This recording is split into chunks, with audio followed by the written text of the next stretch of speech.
Olá pessoal, bom, vim aqui para falar sobre o controverso assunto da otomodulação ou otomodelação, como alguns chamam também, né? Que são os procedimentos feitos em orelha, com finalidade de harmonização orofacial. Bom, em primeiro lugar, eu preciso deixar claro que eu, como profissional, não sou contra o cirurgião dentista fazer procedimentos estéticos em regiões afins. Muito pelo contrário, minha vida inteira foi dedicada a brigar, a lutar para que isso se tornasse uma realidade dentro da odontologia brasileira, né? Eu que já atuo na área há muitos anos, né? Então sempre tive muito apreço por essa linha, né? Agora, é preciso ter alguns cuidados com algumas justificativas que eu tenho escutado por aí acerca da otomodelação, né? Então, o primeiro ponto importante que a gente tem que entender é a questão das normas vigentes. Nós temos, então, a resolução 176, a resolução 230 e temos também a resolução 100, tá? Que são resoluções que determinam aquilo que o dentista pode ou não fazer e também a resolução que limita alguns procedimentos já de forma tácita. Além disso, nós temos a resolução 198, que foi a que regulamentou a especialidade de harmonização orofacial. Bem, dentro da 198 não há qualquer menção sobre procedimentos em orelha. Esse é o primeiro ponto, né? Porém, as cirurgias fora do aparelho mastigatório, embora, como eu sempre digo, aparelho mastigatório é um termo genérico, né? É um termo popular, não é técnico, porque ele não está presente na nómina anatômica, quer dizer, para anatomia, mastigação não é considerado um sistema, então sistema mastigatório e sistema estomatognático são termos que a gente usa sempre entre aspas, né?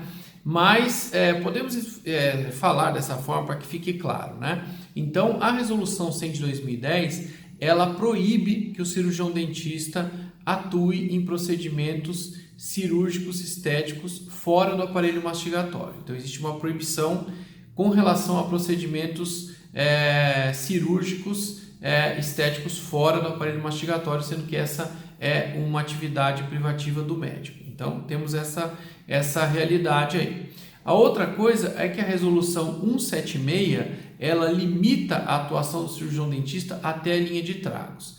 Já ouvi algumas pessoas falarem que a 176 não tem mais valor nenhum, tal, porque ela foi questionada, derrubada na justiça, tal. O que talvez essas pessoas não saibam é que toda decisão que fundamentava a anulação da 176 na justiça foi anulada. Quer dizer, se a decisão que anulava foi anulada, ela tem validade, ok? Então, aquela decisão que suspendia os direitos do cirurgião dentista, ela foi anulada, né, com base na 176, ela foi anulada pela própria decisão do juiz da primeira instância da Vara Federal do Rio Grande do Norte. Tá bom? Então, ela sim está valendo e ela limita a atuação do cirurgião dentista em procedimentos cirúrgicos até a linha de tragos, tá bom? A resolução 230, ela proíbe tacitamente a atuação do cirurgião dentista em otoplastias, tá bem? Bom, o que eu escutei algumas pessoas falando aí também, que mas veja bem, se o cirurgião dentista só pode mexer em face, por que ele pode fazer toxina botulínica em região temporal?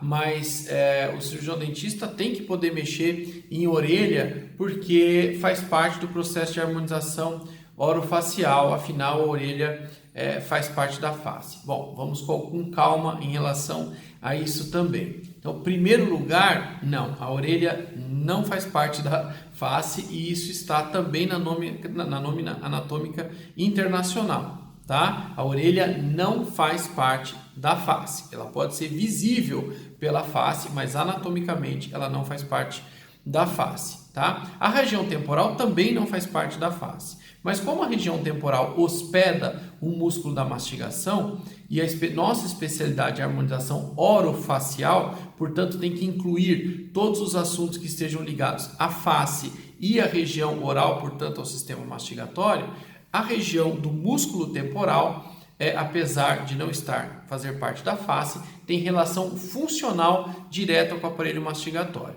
Da mesma forma, o platisma. Embora o platisma não seja músculo da mastigação, ele é um músculo que contribui na coordenação da abertura de boca. Ele é um músculo abaixador, né? E também na posição estática dos lábios. Então, veja, o músculo platisma, né, também, né, não faz parte da face, mas tem uma relação funcional com a face e também com a função do aparelho mastigatório, no caso, a boca, especificamente, né?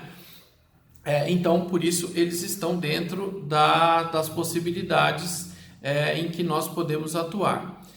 Já a orelha está fora, ela está atrás do tragus, né? E mesmo não sendo cirúrgica, ela não está incluída na face. Então, existe aí um equívoco por conta de alguns colegas na sua interpretação, provavelmente por desconhecimento da nómina anatômica. Então, isso é um ponto bastante importante.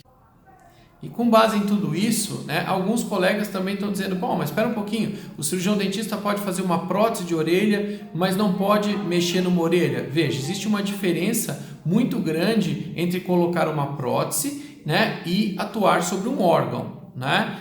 O cirurgião dentista, a prótese bucomaxilofacial, com seus trabalhos lindos, né, eles podem, por exemplo, colocar uma prótese em globo ocular, mas não pode operar o globo ocular. Da mesma forma, você pode colocar uma prótese de orelha e não significa que você possa intervir na orelha. Então, a gente precisa tomar, como eu digo, né, sempre, cuidado com as justificativas, tá bom? Isso é uma coisa importante que a gente precisa pensar sobre todas as formas com que a gente se expressa e se defende as nossas convicções. Então, tudo que eu estou dizendo está sendo embasado técnico-cientificamente e também com base nas normas vigentes, ok? Mais uma vez, eu não sou contra, não estou discutindo essa questão se o dentista deveria ou não, mas simplesmente eu estou me atendo aos fatos, estou fazendo uma análise fática das normas vigentes e da parte técnico-científica, no caso aí anatômica, tá bom? Esse é o primeiro ponto essencial que eu queria, então, destacar com vocês. Lembrando que fronte, região temporal, região occipital fazem parte da cabeça, né? E nariz, boca, bochecha, mento, etc., são sub-regiões da face, tá? Então, muitos podem falar assim, poxa, mas e o nariz? Bem, o nariz, ele não é um anexo da face, tá? Mas ele pertence à face. Já a orelha não é um anexo da face, nem pertence à face, ok? Então, são esses detalhes que fazem com que o entendimento possa caminhar por uma linha que tecnicamente fica pouco embasada também com vocês. A outra coisa que eu ouvi falar bastante é de que a orelha de abano é um problema congênito. Bem, na associação gamética, né, de pai e mãe, né, você pode ter aí expressões gênicas que nós chamamos de SNP, né, ou peptídeo de núcleo único, né, que vão produzir dismorfismos. Esses dismorfismos, eles não são patológicos, eles não geram a patologia, mas eles geram um dismorfismo, tá? Onde a orelha de abano pode ficar incluída. Já, por exemplo, se a pessoa tiver uma baixa implantação da orelha, em que nós medimos, se a gente traçar uma linha aqui do canto do olho e a orelha estiver abaixo dessa linha, isso sim vai indicar com certeza uma alteração congênita com baixa implantação da orelha e uma característica sindrômica. Da mesma forma, se o paciente apresentar uma massa dismórfica na orelha logo ao nascer, ou um buraquinho na orelha ao nascer, já é um sinal de alerta do pediatra de que esse paciente pode, por exemplo, ter uma alteração renal. Por isso que quando isso acontece em recém-nascidos, pede-se um ultrassom de rins para saber se não é uma alteração congênita que pode gerar esse problema no nosso órgão excretor, ok? Então é preciso entender bem a diferença dessas coisas. Nem todo dismorfismo é um problema congênito e muitas pessoas estão tratando a orelha de abano como um problema essencialmente congênito. Isso não é necessariamente assim. Então precisamos ter alguns cuidados do ponto de vista genético e do ponto de vista morfológico.